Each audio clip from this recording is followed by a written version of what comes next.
As we get closer to the end of the year, that summertime feeling descends upon the Mornington Peninsula with at first delicate discomfort about our roads and traffic, which by the 27th of December has become abject panic. But this year has been made so much worse by inaction and incompetence on behalf of the Victorian State Labor Government. Let us start with the Peninsula Link debacle.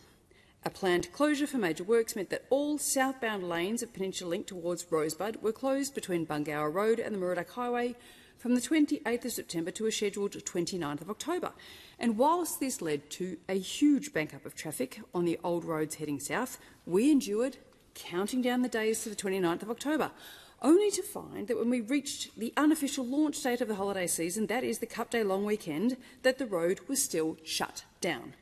As I drove up to the city on Sunday to get my flight to Canberra, I saw kilometres of traffic banked up all the way heading southward, and on Monday I wasn't surprised to receive tens of emails from local businesses reporting both mad and missing visitors on one of the most important business weekends of the year. The closure has been extended for another 2 weeks until the 15th of November, running perilously close to the next bumper business season on the southern Mornington Peninsula, Schoolies Week. This is the Victorian Labor playbook in action: delays, mismanagement and wrong priorities.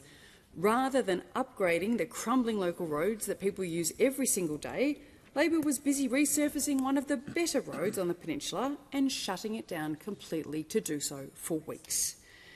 Ask locals and they'll tell you the real problem isn't the smoothness of the Peninsula Link. It's the potholes that make local driving dangerous, breaking axles and punctures in people's tyres, largely resulting from the state government's 93% reduction in patching works and a 14% reduction in road resealing and rehabilitation budgets.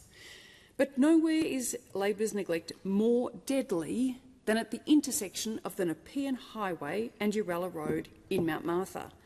This single intersection has seen over 30 serious accidents since 2012. 18,000 vehicles travel along the Nepean Highway in Mount Martha every single day. The Coalition committed to fixing this intersection back in 2019, and 6 years later, drivers entering or exiting Uralla Road are still taking their lives into their own hands. After years of persistent advocacy by me and indeed my predecessor, the nearby Forest Drive intersection finally got its upgrade, again funded by the Federal Coalition, but the contrast makes the inaction on Uralla Road even more idiotic, indeed callous. How many more accidents will it take before the Labor government actually delivers? Every time the government delays, the risk persists.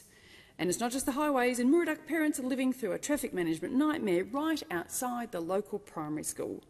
A local parent, Cass, told me there are 4 separate roadwork projects, all taking place simultaneously within a few hundred metres of the school, and the result is gridlock in a 40-kilometre zone.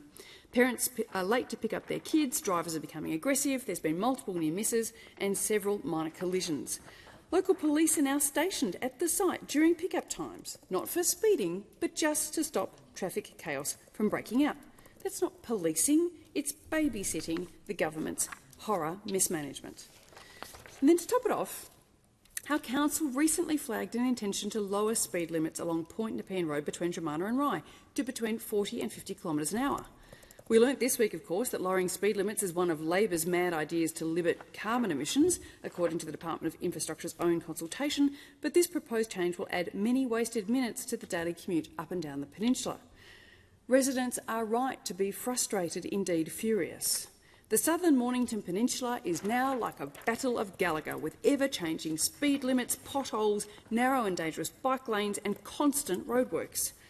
Labor's answer is always the band-aid solution of slowing everybody down. If the roads are unsafe, fix the roads. Don't penalise drivers who are trying to get to work or school or to the shops on roads that have been neglected for years. The pattern is clear. Under Victorian Labor, the Mornington Peninsula's roads are getting worse, not better. The Allen Labor government likes to boast about record infrastructure spending, but if you drive down the roads in my area, you'll be forgiven for asking where has that money gone. Because on the ground, it sure doesn't look like it's being spent at home. The people of the peninsula deserve better. We deserve a government that understands that road safety isn't a slogan, it's about safe intersections, well-timed works and well-maintained roads. But right now, every single driver on the Mornington Peninsula can see the same thing. Labor has lost sight of the basics, and it's a disgrace. Authorised by Zoe McKenzie, Liberal Party, Somerville.